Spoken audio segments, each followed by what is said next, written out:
제 20대를 돌아보면 후회되는 것이 사실 굉장히 많습니다. 그 중에서도 제가 가장 후회하는 것이 무엇인가 보면 그때 제 스스로 내 인생 참 초라하다 그렇게 느꼈을 때가 참 많다는 것이 가장 후회가 됩니다.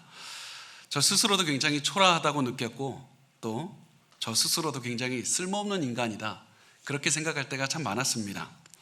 나는 잘하는 것도 없고 잘난 구석 하나 없다 이런 생각 때문에 열등감이 가득한 삶을 살았습니다. 열등감 덩어리였고요. 그리고 마음속에는 세상을 향한 분노가 가득 차 있었고 또 저 자신에 대해서도 화가 많이 나 있었습니다. 지금 돌아보면 정말 바보 같고 그런 모자란 그런 생각인데 당시에는 열등감도 많고 불안감도 많고 분노도 가득해서 산 게 제 삶이었습니다. 그렇게 살다가 저도 모르게 갑자기 제가 변화가 되는 그런 사건을 경험합니다. 그 사건은 다른 것이 아니라 예수님의 은혜를 체험한 사건이었습니다. 다른 어떤 큰 일이 일어났던 것이 아니라 갑자기 예수님께서 저를 찾아와 주시고 저를 만나 주시고 제 마음을 만져 주셨습니다. 그때 이후로 제 인생이 변하기 시작합니다. 말씀을 읽을 때마다 은혜가 넘쳐났습니다. 그리고 기도하려고 눈을 감을 때마다 눈물이 쏟아져서 견딜 수가 없었습니다. 그리고 그렇게 은혜를 체험하니까 제 인생이 변하게 되는 겁니다. 은혜를 체험하니까 제 모든 어려움을 억누르고 다 이길 수 있는 그런 힘을 얻게 됐을 뿐만 아니라 은혜를 체험하니까 더 이상 세상에 대한 분노가 아니라 감사가 넘쳐나고요. 열등감이 아니라 기쁨이 넘쳐났습니다. 제가 그 은혜와 그 은혜의 능력을 체험하면서 한 가지 제 가슴 속에 확실하게 새겨진 것이 하나가 있습니다. 그게 뭐냐면 나같이 도저히 사용할 수 없는 인간을 찾아오셔서 새로운 인생을 살 수 있게 해주신 분은 하나님밖에 없다. 인간으로서는 도저히 불가능한 것이다. 인간으로서는 도저히 나 같은 사람을 변화시키는 것이 불가능했지만은 하나님이니까 위대하신 분이니까 나 같은 사람조차 변화시켜 주시는 것이다. 내가 이렇게 인생을 살게 됐다. 이 감격이 넘쳐났습니다. 은혜의 마음으로 제가 세상을 바라봤더니 세상이 전혀 다르게 보였습니다. 그리고 은혜의 감격을 체험한 눈으로 성경을 봤더니 성경이 전혀 다르게 보였습니다. 은혜의 감격을 체험한 눈으로 성경을 보니까 성경에는 단순히 그냥 은혜 받은 사람, 성공한 사람, 구원받은 사람 이런 게 아니라 도저히 구원받지 못할 사람들이 엄청난 은혜의 감격을 체험했고 그들이 다 예수 그리스도의 은혜 안에서 기뻐하며 살아갔다. 이것을 제가 볼 수 있게 되었습니다. 모두가 다 될 수 없는 저 인생의 밑바닥에서 인생을 끄집어 주시고 새로운 인생을 살게 해주시는 그 예수의 하나님의 은혜를 넘치게 체험한 사람들의 이야기로 가득 찼던 것이 바로 성경의 이야기였습니다. 저는 그 사람들의 이야기를 읽다가 그 중에서도 한 명이 계속해서 제 마음에 와닿는데 그 중에 한 사람이 누구냐면 마태였습니다. 저는 마태복음을 읽으면서도 그렇게 많이 눈물이 났습니다. 왜냐하면 글자 하나하나가 마태가 느낀 그 은혜, 마태가 느낀 은혜 감격이 제 마음에도 채워졌기 때문입니다. 마태는 예수님이 주신 은혜의 감격이 넘쳐나는 인생을 살았습니다. 왜냐하면 마태는 단순히 그냥 예수 믿고 좋은 삶을 살았던 사람이 아니라 예수 믿기 전에 자신의 삶이 얼마나 비참했는지, 얼마나 초라했는지, 얼마나 부족했는지 잘 알고 있었기 때문입니다. 마태가 예수님을 믿기 전에 어떠한 인생을 살았는가? 그것을 짧게 요약하면, 한 단어로 요약하면 이렇게 할 수 있습니다. 세리. 마태는 원래 예수님을 따르기 전에 세금을 걷는 세리였습니다. 우리가 세금을 걷는다고 하면 국세청 공무원을 떠올리죠. 굉장히 철두철미하게 공명정대하게 그렇게 세금을 걷는 사람을 생각할 수 있지만 1세기의 사람들은 세리를 생각할 때 굉장히 다르게 생각을 했습니다. 1세기에서 유대인들은 세리들을 매국노로 취급을 했고 자기의 개인의 이득을 위해서 정직하게 일하는 사람들의 돈을 강갈취하고 그리고 약한 사람들을 굉장히 폭리를 취하는 그런 악한 자들로 생각을 했습니다. 그래서 사람들은 세리를 증오하고 무시했고 절대로 어울리고 싶어하지 않은 부류가 바로 세리들이었습니다. 세리인 마태도 사람들이 자신을 얼마나 미워하는지 잘 알고 있었습니다. 그래서 한 번씩 지나가다가 사람들이 예수님의 말씀을 듣고 있는 것을 보면서 자기도 그 안에서 예수님의 말씀을 들으면서 나도 예수님 따르고 싶다, 나도 예수님을 따르는 제자가 되고 싶다, 이런 생각이 들었지만은 이런 생각이 곧바로 들었습니다. 어떠한 선생님이 세리를 제자로 삼겠는가? 어떠한 선생님이 나 같은 자를 제자로 삼겠는가? 그런 생각이 들어서 포기를 했던 겁니다. 그런 마음으로 또다시 포기하고 세금을 걷고 있던 이 마태에게 놀라운 일이 벌어졌는데, 그게 뭐냐면 예수님께서 마태를 찾아와서 나를 따르라, 내 제자가 되라고 말씀하신 것이었습니다. 마태는 너무 놀랐습니다. 저분은 도대체 누구길래 나 같은 사람을 제자로 삼으려고 하는 것인가? 나를 제자로 삼으면 본인이 욕먹는 것을 모르나? 왜 나를 제자로 삼을까? 이런 마음으로 이해를 할 수가 없었지만 시간이 조금씩 지나면서 예수님을 따르던 마태의 마음에 한 가지 확신이 생기기 시작합니다. 예수님이 하나님이시기 때문에 나를 제자로 삼아주신 것이다. 인간이라면 포기했겠지만 하나님이시기 때문에 나를 제자로 삼아주신 것이다.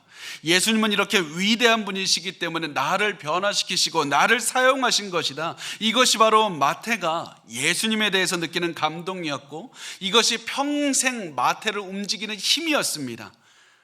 하나님, 나를 변화시키신 하나님, 나를 변화시키신 하나님, 인간이 아니라 하나님만이 나를 변화시킬 수 있습니다. 이 감동을 가지고 살아가면서 마태는 절대로 예수님을 믿기 전에 자신이 과거에 어떤 사람이었는지 잊지를 않았습니다. 그래서 마태는 자신이 과거에 어떠한 일인지를 기억한다는 사실을 어디서 볼 수가 있냐면, 이 마태가 자기 자신에 대해서 기록할 때 그 기록을 보면 알 수가 있는데요, 마태복음 10장 3절 말씀을 보면 마태를 스스로 이렇게 지칭합니다. 세리 마태, 그냥 마태라고도 기록할 수 있는데 굳이 나는 원래 세리였습니다. 나 세리였습니다. 나 원래 사람들이 그렇게 멸시하고 모독하고 도저히 사람들과 함께할 수 없는 세리였지만 하나님이시면서 온 우주의 왕이신 예수님께서 부르시고, 그리고 내가 그 예수님을 따라갔을 때 내 인생이 변했습니다. 나는 전혀 다른 인생을 살았습니다. 세리였던 나조차도 이렇게 위대한 인생을 살아갈 수가 있습니다. 당신도 이렇게 위대한 인생을 살아갈 수가 있습니다. 단 예수의 위대하심을 바라보고 예수를 따라가기만 하면 됩니다. 이런 마음을 가지고 살아가던 마태는 언젠가 시간이 지나서 예수님에 대한 기록을 남기기를 원했습니다. 다만 아무렇게나 그냥 쓴 기록이 아니라 나와 같은 죄인에게도 새 생명 주시고 사용하시는 예수님을 될 수 있나 최대한으로 높이는 글을 쓰고 싶었습니다. 그렇다면 마태가 쓸 수 있는, 생각할 수 있는 예수님을 최고로 높일 수 있는 주제가 무엇인가? 그 주제는 두 가지가 있는데요, 하나는 무엇이냐면 예수님은 하나님이 되신다, 두 번째 예수님은 왕이 되신다. 이것이 바로 마태복음의 두 가지 주제가 됩니다. 예수님은 우리와 함께 하시는 임마누엘이신 하나님이 되시고 하나님 나라의 임금이 되신다. 이것이 바로 마태가 자신의 글을 통해서 전달하고 싶었던 그 주제였습니다. 그런데 한 가지 큰 문제가 있었습니다. 그것은 무엇이냐면 마태하고는 좀 다르게 사람들은 예수님을 왕으로 섬기고 싶어 하지 않는다는 사실이었습니다. 사람들은 자기 자신의 인생에 내 인생의 주인은 내가 되고 싶어하고 내 인생의 왕은 내가 되고 싶어하지 예수님께 자신의 인생의 주권을 맡기고 싶어하지 않았습니다. 예수님께 맡기는 것이 아니라 내 인생은 나의 것이고 내 인생은 내가 결정한다, 그런 마음으로 살아가고 싶어 했습니다. 그것이 요즘에 예수님의 왕권을 거부하는 마음이 요즘에 우리에게만 있는 것이 아니라 마태에게 임한 것이 아니라 또 마태 때만 있었던 것이 아니라 예수님이 태어났을 때에도 그런 생각이 있었습니다. 예수님께서 태어났을 때 그 시대 상황에 대해서 성경은 이렇게 설명을 하고 있는데요, 마태복음 2장 1절 말씀을 보면 이렇게 설명합니다. 헤로드 왕 때 예수께서 유대 베들레헴에서 나심에 동방으로부터 박사들이 예루살렘에 이르러 말하되. 자, 이 말을 보면서 이 마태는 이 한 가지 사실을 말을 하고 있는 겁니다. 한 시대 두 명의 왕이 존재하고 있다. 인간이 세운 왕 헤롯과 하나님이 세우신 예수, 이 두 분이 동시에 존재하고 있다는 겁니다. 그래서 이 사실에서 굉장히 큰 긴밀한 그런 긴장감이 새어나오고 있습니다. 그런데 문제는 단순히 인간이 세운 왕과 하나님이 세운 이 왕 두 명이 존재했다는 것이 아니었습니다. 더 중요한 문제가 무엇이냐면 하나님이 세운 왕은 항상 인간이 세운 왕에게 위협이 된다는 겁니다. 하나님이 세운 왕은 내 인생의 왕은 나고 내 인생의 주인은 나라고 생각하는 그 사람들에게 항상 위협이 됩니다. 왜냐하면 하나님이 세우신 왕은 모든 사람에게 순종을 요구하시기 때문입니다. 예수님이 왕이라면, 하나님이 세우신 왕이 진정한 왕이라면 다른 사람들은 왕이 될 수 없기 때문이고, 그래서 예수님이 진정한 왕이시기 때문에 이 모든 사람이 예수님께 와서 경배하고 순종하라, 이 대답을 하나님은 원하시기 때문입니다. 그래서 헤롯 왕에게도 왕이신 예수님의 탄생은 엄청난 위협이 됐던 겁니다. 헤롯이 예수님의 탄생 때문에 위협을 느낀 이유는 단순히 헤롯이 예수님을 거부하는 죄인이었기 때문만은 아니었습니다. 한 가지 더 이유가 있는데, 헤롯은 워낙 의심이 많고 욕심이 많은 사람이었습니다. 헤롯은 자신이 죽는 날까지도 자신의 왕권을 누가 노릴까봐, 내 왕권 누가 빼앗아갈까봐 두려워하면서 염려하면서 살았습니다. 사실 헤롯이 두려워했던 그 이유가 있습니다. 타당한 이유가 있었는데, 헤롯은 원래 유대인이 아니었기 때문에 혈통으로만 보았을 때는 유대인들의 왕이 될 수는 없었던 겁니다. 이 사람이 로마에 잘 보이고 아버지 잘 혈통을 타고나서, 아버지가 워낙 유명한 그 당시에 권력자였기 때문에 아버지의 뒤를 잇고 워낙 또 똑똑해서 로마에 잘 보여서 유대인들의 왕이 되었지만은, 나는 정상적인 상황에서는 유대인의 왕이 될 수 없었다는 그 생각을 알고 있었습니다. 그래서 항상 두려웠던 겁니다. 나보다 더 똑똑하고 나보다 더 로마의 신입을 얻은 사람이 나타나면 내 자리를 가져갈 수도 있다, 이런 생각 때문에 항상 불안해하면서 살았습니다. 게다가 이 사람은 무자비한 성격이었는데, 이 무자비한 왕은 자신의 왕권을 지키기 위해서라면 그 자신의 가족이라도 주저하지 않고 죽이는 그런 면모를 보였습니다. 그래서 자신의 아내도 죽였고요, 장모도 죽였고, 아들들도 죽였고, 자신의 목적을 위해서라면 수단과 방법을 가리지 않고 수많은 사람들을 죽였습니다. 헤롯이 얼마나 악한 사람이었냐면 이런 얘기까지 있습니다. 이 헤롯은 이렇게 말을 합니다. 내가 죽었다는 소식이 들리면 예루살렘의 귀족들을 다 한자리에 모아놓고 다 죽여라. 그렇게 해서 내가 죽은 날 그 누구도 기뻐하지 못하고 다 슬퍼하게 만들어야 된다.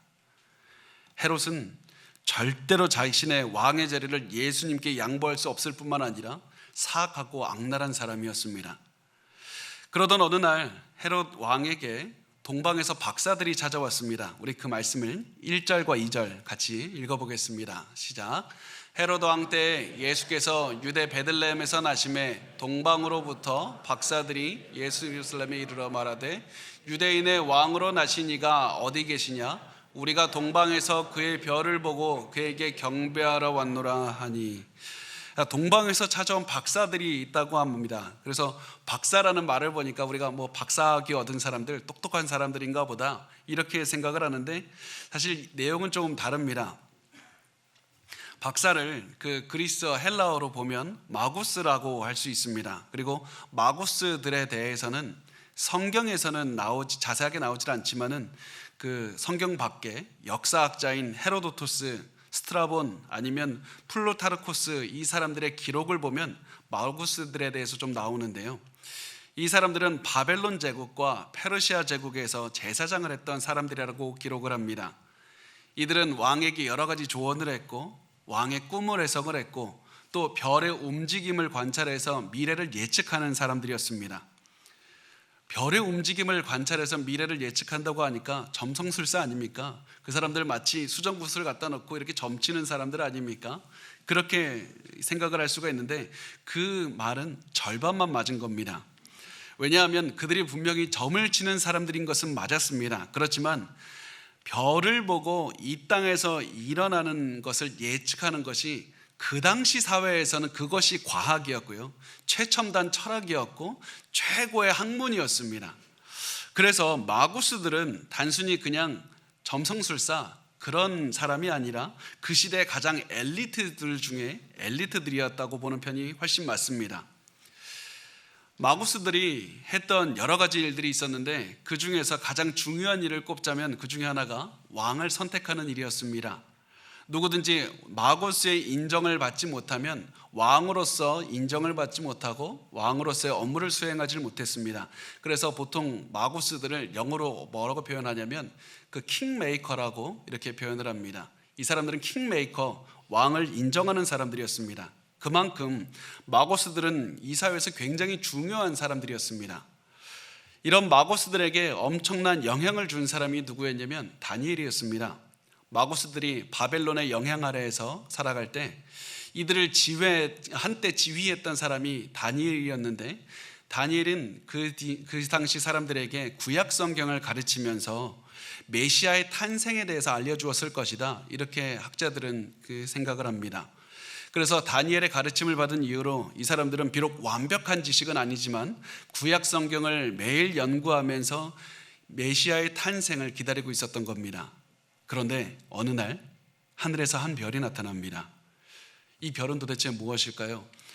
많은 학자들이 고민을 하고 연구를 하고 많은 가설을 세우는데 저는 이렇게 생각을 합니다. 이 별은 실제로 존재하는 별은 아니었을 것이다. 그렇다면 이 별이 도대체 무엇인가 보면 둘 중에 하나인 것 같습니다. 하나님의 영광의 빛이 하늘에서 나타났거나 하나님께서 보내신 천사가 별의 모습으로 나타났던 겁니다. 이렇게 해서 하나님께서는 마고스들을 위해서 하늘의 빛을 비추게 하셨습니다. 그리고 그 빛을 보고는 마고스들은 드디어 기다리던 메시아가 탄생했다, 이렇게 확신했습니다. 메시아가 탄생했으니 우리가 가서 경배해야 되겠다, 우리가 찬양해야 되겠다, 그 마음을 가지고 이들은 이제 짐을 꾸리기 시작합니다.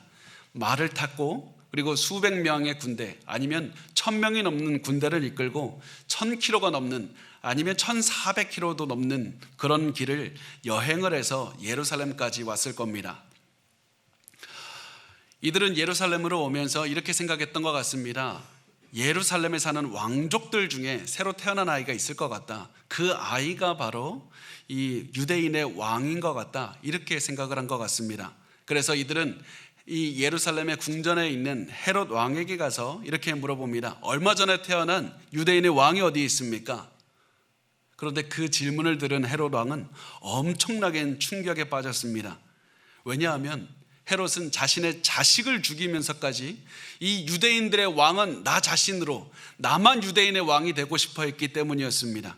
내가 여기까지 어떻게 왔는데, 내가 가족들까지 죽이면서 이 자리까지 왔는데 갑자기 다른 곳에서 유대인의 왕이 태어났다는 소식을 들으니까 너무나도 염려가 되었습니다. 게다가 헤롯 왕이 이 유대인의 왕에 대한 질문을 듣고 굉장히 두려워했던 이유가 한 가지 더 있었는데, 그 당시의 사회 분위기 때문이었습니다. 그 당시에는 한 통치자가 유대로부터 일어날 것이라는 그 기대 심리가 이상하게 있었다고 그렇게 여러 명의 역사학자들은 기록하고 있습니다. 그 중에 한 명을 보면, 로마의 역사학자 수토니우스의 기록을 보면 유대에서 한 통치자가 나와서 온 세상을 통치할 것이라는 이상한 믿음이 동방 전역에 퍼져 있었다고 이렇게 기록을 할 정도입니다. 이런 상황에서 왕을 세우는 킹메이커들, 마고스들이 먼 길을 찾아온 다음에 유대인의 왕이 태어났다, 이 얘기를 들으니까 헤롯에게는 엄청난 충격과 두려움이 몰려들었습니다. 그래서 헤롯의 반응을 성경은 이렇게 기록을 합니다. 3절 말씀을 보면 헤롯 왕과 온 예루살렘이 듣고 소동한지라. 이 소리를 듣고 헤롯 왕은 굉장히 심란했습니다. 두려웠습니다. 어려웠습니다. 그런데 문제가 무엇이냐면 메시아가 탄생했다는 소식을 헤롯뿐만 아니라 온 예루살렘도 같이 들었다는 겁니다. 유대인들의 왕이 탄생했고 그 왕의 탄생을 축하하기 위해서 킹메이커 마고스들이 찾아왔다, 이 소식을 온 예루살렘 백성들도 들었고 그 결과 온 예루살렘이 소동했다고 말을 하고 있습니다. 예루살렘이 왜 소동했습니까? 예수님 때문이 아니라 헤롯 때문이었습니다. 헤롯이 워낙 이상한 성격인 걸 아니까, 잔인한 성격인 걸 아니까 헤롯이 유대인의 왕이 탄생했다는 소식을 듣고 또다시 사람들을 죽이진 않을까? 또다시 우리 죽이는 사람들 중에 우리 가족이 있지는 않을까? 내가 죽지는 않을까? 그런 마음 때문에 걱정이 되어서 온 예루살렘이 소동을 했습니다. 아무도 진정한 왕이신 예수의 탄생을 기뻐하지 않고 그냥 슬퍼하기만 했습니다. 다급해진 헤롯은 성경학자들을 급히 불러오기 시작합니다. 4절 말씀을 보면 이렇게 말씀을 합니다. 왕이 모든 대제사장과 백성의 서기관들을 모아 그리스도가 어디서 나겠느냐 물으니, 헤롯은 성경학자들에게 유대인의 왕이 어디서 태어날 것이냐 이 질문을 하는데요, 이 질문을 한번 잘 보셨으면 좋겠습니다. 헤롯 왕이 굉장히 중요한 말을 하는데, 그것은 헤롯이 왕이 어디에서 나겠느냐 이렇게 질문하지 않는다는 겁니다. 헤롯은 그리스도가 어디서 나겠느냐 이렇게 물었습니다.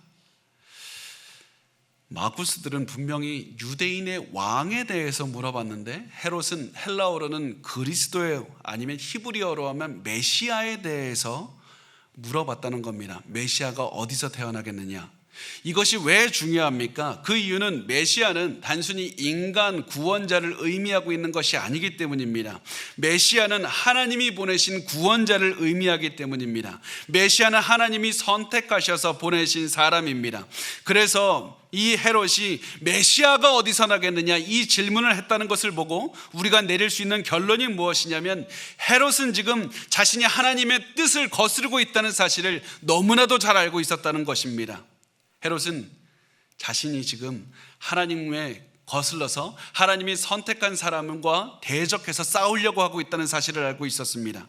하나님은 성경에 약속하신 대로 하나님의 뜻을 이루려고 하는데, 헤롯은 그 메시아를 죽여서 하나님의 뜻을 막으려고 하고 있었습니다. 신이 신의 뜻을 이루려고 하는데 한낱 인간이 그 뜻을 막으려고 계속해서 애쓰고 있었습니다. 헤롯의 질문을 들은 성경학자들은 이렇게 말합니다. 우리 5절과 6절 같이 읽어볼까요? 같이 읽겠습니다. 시작. 이르되 유대 베들레헴이오니 이는 선지자로 이렇게 기록된 바, 유대 땅 베들레헴아 너는 유대 고을 중에서 가장 작지 아니하도다. 내게서 한 다스리는 자가 나와서 내 백성 이스라엘의 목자가 되리라 하였음이니이다. 여러분 놀랍지 않습니까? 너무 놀라운 것은 헤롯의 질문을 들은 학자들은 하나님의 뜻을 이미 알고 있었습니다. 헤롯의 질문을 듣자마자 사람들은 성경 펴지도 않고 자신들이 알고 있는 대로 베들레헴에서 메시아가 나옵니다. 베들레헴에서 메시아가 태어난 장소입니다. 이 사실을 말해 주었습니다. 그런데 문제가 뭐냐면 그 다음이 문제입니다. 이들은 정답을 이미 알고 있었지만 아무런 행동도 하지 않았습니다. 마고스들이 찾아왔고, 그리고 마고스들이 아이가 태어났다고 얘기를 해주었고, 장소도 이미 말을 해주었는데 이들은 그것을 알면서도 아무런 행동도 하지 않습니다. 왕이신 예수님이 태어난 것을 알았지만 성경을 지식으로만 가지고 있었고 아무런 행동도 하지 않았다는 것이었습니다. 이것을 보면서 우리가 한번 우리 삶을 돌이켜 보셨으면 좋겠습니다. 우리의 모습이 이렇진 않습니까? 사실 우리가 예수님에 대해서, 예수님이 탄생했다는 소식을 들어도 가만히 있는 사람들을, 이 사람들을 보면서 우리는 세상 사람들이 그렇지 않습니까? 이런 생각만 합니다. 세상 사람들은 예수님의 탄생 소식을 들어도 예수님 믿지도 않고 예배도 드리지 않습니다. 분명히 세상이 예수님을 알아야 되는 것은 굉장히 중요합니다. 그러나 더 중요한 게 있는데, 그것이 무엇이냐면 성경 말씀을 알고도 가만히 있는 것이 교회 안에 성도들 사이에서 더욱 계속 많이 벌어진다는 겁니다. 많은 성도가 예수님의 탄생 소식을 들으면서도 그 사실을 아는 것에만 그칩니다. 우리가 예수님의 탄생을 보면서 보여야 되는 반응이 무엇입니까? 내 인생의 주인은 예수님이신가? 이 왕이신 예수님께서 태어나셨는데 내 인생의 왕의 자리에는 내가 앉아 있는가? 예수님이 앉아 있는가? 내 인생의 중심에 내가 있다면 그 중심을 예수님께 드리고 내가 이제부터 예수님을 섬기면서 살아가야 되는데, 내가 계속해서 예수님의 탄생을 바라보면서도 우리는 무슨 생각을 합니까? 단순히 그냥 크리스마스가 왔으니까 선물 주고받고, 크리스마스가 왔으니까 쉬는 시간을 갖고, 크리스마스가 왔으니까 즐거운 시간을 보내는 것, 그것만 우리가 생각하고 있지는 않습니까? 우리도 이 사람들처럼 살고 있지는 않습니까? 우리가 예수님의 탄생 소식을 들었을 때 우리의 반응은 우리의 마음의 중심을 예수님께 들어있는 겁니다. 예수님을 내 인생의 왕으로 섬기는 겁니다. 그것이 바로 오늘 우리가 결단해야 되는 주제가 됩니다. 그렇지만 이 마음과는 다르게 헤롯은 예수님께 조금이라도 왕의 자리를 양보하고 싶은 마음이 없었습니다. 오히려 예수님을 죽이고 싶은 마음만 가득했습니다. 그래서 헤롯은 예수님을 죽이기 위해서 마고스들에게 예수님이 태어난 때를 좀 알려달라고 그렇게 말을 했습니다. 7절과 8절 우리 한번 같이 읽어보겠습니다. 시작. 이에 헤롯이 가만히 박사들을 불러 별이 나타난 때를 자세히 묻고 베들레헴으로 보내며 이르되 가서 아기에 대하여 자세히 알아보고 찾거든 내게 고하여 나도 가서 그에게 경배하게 하라. 헤롯은 박사들에게 그 마고스들에게 일부러 진심으로 알고 싶어하는 척하면서 별이 처음으로 나타난 때가 언제입니까? 물었습니다. 왜냐하면 별이 처음으로 나타났던 때가 예수님이 탄생했던 때다. 이 가정을 가지고 예수님이 태어난 때를 추정하고 싶어서 그랬습니다. 그리고 난 다음에 헤롯은 마고스들을 보내면서 아기를 찾으면 꼭 나에게도 알려주시오. 그래서 나도 아기께 경배하게 해달라고 이렇게 말을 하면서 마고스들을 보냈습니다. 그렇지만 사실 헤롯은 이렇게 해서 아기 예수를 찾으면 죽이려고 했던 겁니다. 아기 예수를 어떻게 해서든지 죽여버리려고 했습니다. 그런데 제가 이 어떻게 해서든지 예수님을 죽이려는 이 헤롯 왕의 모습을 보면서 제가 한 가지 느낀 게 있는데 그게 무엇이냐면 헤롯 왕의 모습이 너무 익숙하다는 것이었습니다. 전혀 이질적이지 않고 너무 익숙했습니다. 어디에서 이런 모습을 많이 봤냐면 우리 시대의 많은 사람들의 삶 속에서 이 모습을 보게 되었습니다. 우리 시대에 예수님에 대한 강한 반감을 가지고 있고요. 또 예수님을 죽일 수만 있다면 헤롯의 위치로 가서 예수를 죽일 수 있는 기회만 있다면 내가 죽일 것 같다. 저 사람 정말 예수를 죽이고 싶은 그런 강한 반감을 가지고 기독교에 대한 강한 핍박하는 마음 가진 사람들이 너무나도 많다는 것을 보게 됩니다. 우리 시대 수많은 사람들이 기독교를 너무 싫어합니다. 극도로 싫어합니다. 왜 이렇게 싫어할까요? 사실 현재 세계에서 가장 많이 박해를 받는 종교가 무엇이냐면 모든 학자들이 다 입을 모아 말합니다. 기독교라고 말을 합니다. 게다가 기독교에 대한 증오는 제3세계에서만 일어나는 것이 아니라 우리나라를 포함한 선진국들에서 계속해서 벌어지고 있습니다. 세계 석학들이 기독교를 공격하기 위해서 정말 많은 시간과 열정을 쏟습니다. 책도 출판하고 영화도 만들고 자기 사비를 다 털어서 자신이 기독교를 반대하는 조직들도 만듭니다.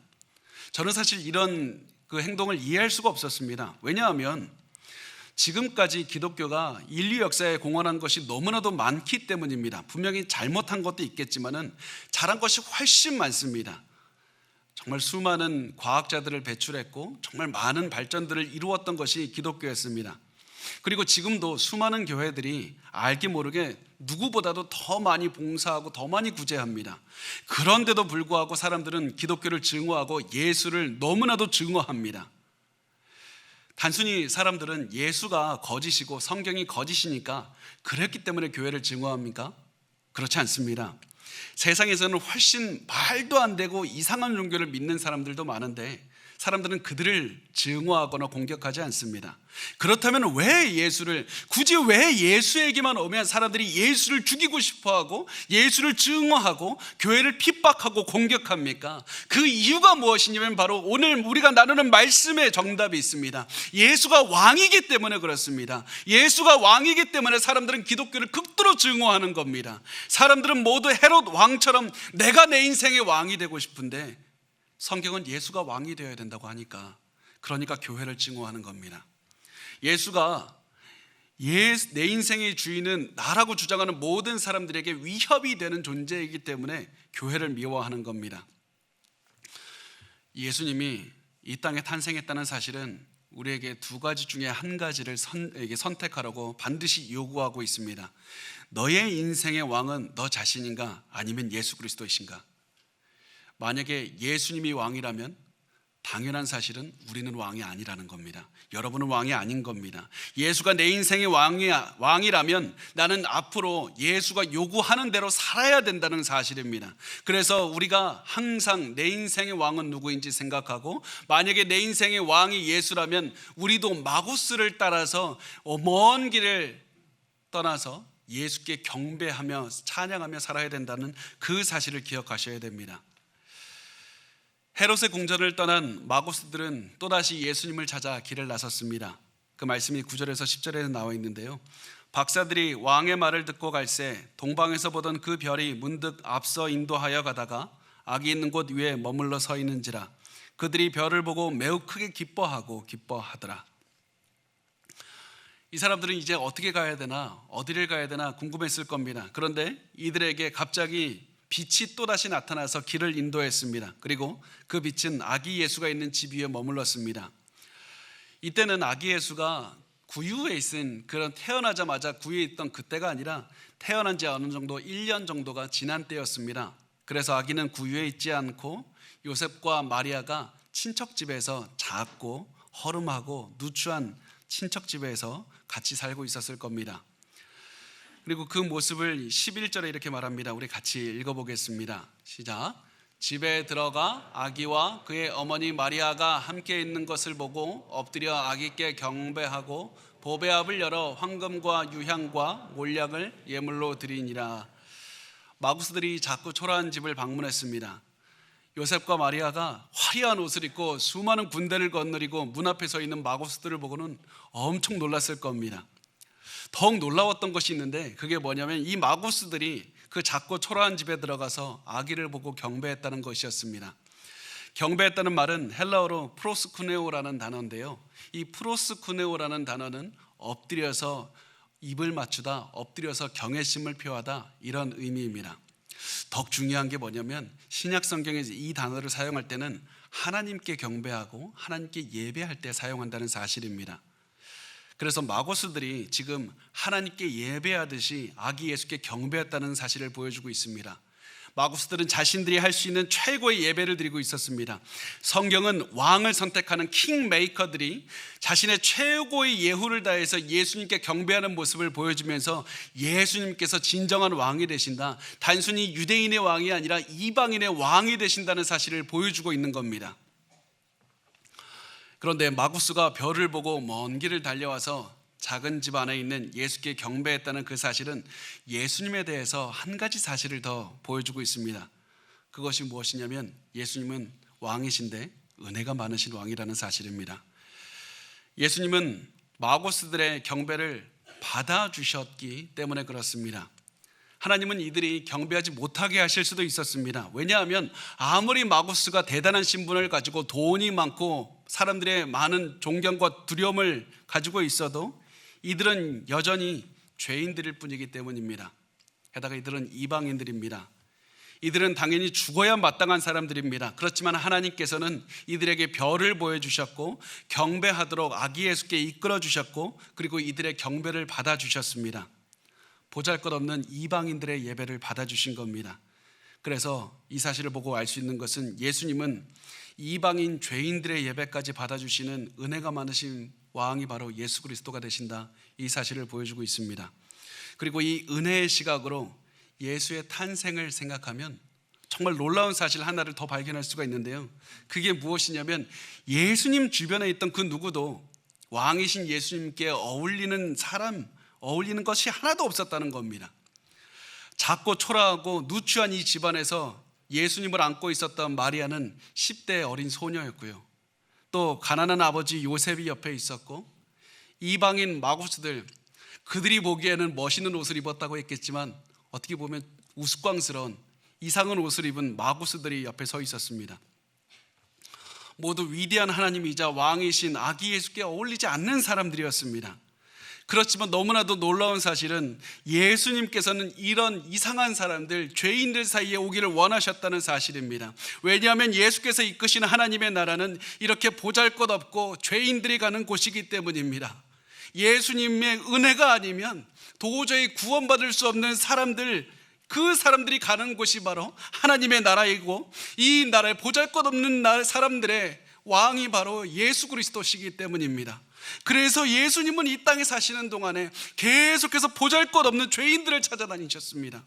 장성하신 예수님은 불륜하다가 잡혀서 죽게 된 여자를 찾아가셨고, 몸을 파는 여자를 찾아가셨고, 세금 걷는 그 세리들을 찾아가셨고, 남들은 어울리고 싶어하지 않은 죄인들을 찾아가셔서 그들과 함께 하셨고, 그리고 그 예수님은 오늘 우리를 찾아오셔서 우리와 함께하고 계시는 겁니다. 그 이유가 무엇입니까? 우리가 잘나서가 아니라 우리가 은혜가 아니면 구원받을 수 없는 그런 사람들이기 때문입니다. 우리는 은혜가 아니면 방법이 없습니다. 그래서 우리가 우리를 위해서 이 땅에 인간의 몸을 입고 오신 우리 왕이신 예수님을 보면서 해야 되는 것은 단 한 가지 선택밖에 없습니다. 예수님을 왕으로 믿고 섬기는 것, 그거밖에 없습니다. 여러분은 지금 예수님을 왕으로 믿고 섬기고 있습니까? 사실 오늘 말씀을 준비하면서 저 스스로에게도 한번 계속해서 질문이 들더라고요. 야, 윤성민, 너는 예수님을 왕으로 믿고 따르고 있나? 야, 너 올해는 너 그렇게 살았냐? 제가 솔직하게 그렇게 못하겠더라고요. 저 그렇게 못 살았습니다. 올 한 해 제가 예수님을 왕으로 섬기면서 산 시간이 얼마나 있었는지 돌아봤더니 거의 없었습니다. 마치 제가 어떻게 느꼈냐면 헤롯 왕 주변에 있었던 성경 전문가들처럼 성경은 연구해서 설교는 하고 성도들에게 회개하라고 얘기를 하면서도 예수님에게 순종하지 못하고 산 시간이 너무나도 많이 있었던 겁니다. 그래서 회개하면서 회개하는 시간을 가졌습니다. 예수님, 나를 위해서 이 땅에 왕으로 오신 예수님을 잊고 살았습니다. 여러분, 그 중에서도 제가 가장 많이 회개했던 게 뭐냐면, 제가 입으로는 설교하고 제가 입으로는 거룩한 척 하면서 제 마음속에서는 예수님을 왕으로 섬기지 못한 때가 너무나도 많았습니다. 내가 마음속은 예수님을 왕으로 인정하지 않고 제 욕심대로 살면서도 내 행동으로는 거룩한 척 그렇게 살았습니다. 마음속에는 예수님이 왕이 아닌데 겉으로 드러나는, 입으로 나오는 모습은 설교 준비하고 교회에서 일하면서 거룩한 척하고 산 때가 너무나도 많았다는 것이 제 올해 성적표였습니다. 여러분도 이런 삶을 살고 있지 않습니까? 단순히 우리가 주일이면 교회 왔습니다, 기도했습니다, 큐티 했습니다, 그냥 그걸로 그냥 지나가지만 우리의 마음속은 우리가 원하는 대로 살고 있지는 않습니까? 제가 이런 마음으로 좀 묵상하고 있었는데요, 리만 스트라우스라는 목사님의 말이 제가 보게 됐습니다. 그분의 말을 제가 정리하면 이렇습니다. 남편이나 아내가 서로에 대한 행동으로는 변함없이 충실할 수는 있다. 그렇다고 해서 마음속 첫사랑이 식은 것을 대체할 수는 없는 것이다. 마찬가지로 우리가 예수님에 대한 많은 행동을 할 수 있다. 그렇지만 이것이 예수님에 대한 사랑을 대체할 수 있는 것은 아닌 것이다. 여러분, 우리가 지난 1년을 한번 돌아보셨으면 좋겠습니다. 우리가 지난 1년 동안 바쁘게 살았고 예수님을 위해서 많이 한다고 했고, 그러고서 또 바쁘고 힘든 와중에서도 예배를 드렸고, 그렇지만 우리가 마음은 들이지 않고 몸만 바쁘게 지낸 것은 아닙니까? 그렇다면 우리 이 성탄이 왔을 이때 예수 그리스도 왕이신 예수께서 탄생한 것을 묵상하는 이때 우리가 다시 한번 마음을 돌이키고 기본으로 돌아가서 결단했으면 좋겠습니다. 다시 한번 우리 마음 가운데 예수님을 모시기로 결단하시고 우리의 삶의 중심, 우리의 삶의 왕위를 예수님께 드리기로 우리가 헌신하고 기도했으면 좋겠습니다. 그렇게 해서 우리 마음의 중심에 예수님을 두어야만 됩니다. 그렇게 해서 우리의 삶의 남은 인생이라도 내년을 해서 1년이 지나서 오늘을 봤을 때 예수님, 내가 작년보다는 조금 더 예수님 닮은 모습, 예수님을 따라 살았습니다. 예수님의 왕으로 모시고 살았습니다. 우리가 그렇게 조금씩 변해가는 그런 삶을 살았으면 좋겠습니다. 그렇게 해서 우리 진정한 왕이신 예수님을 높이는 삶을 모두 다 사시길 바랍니다.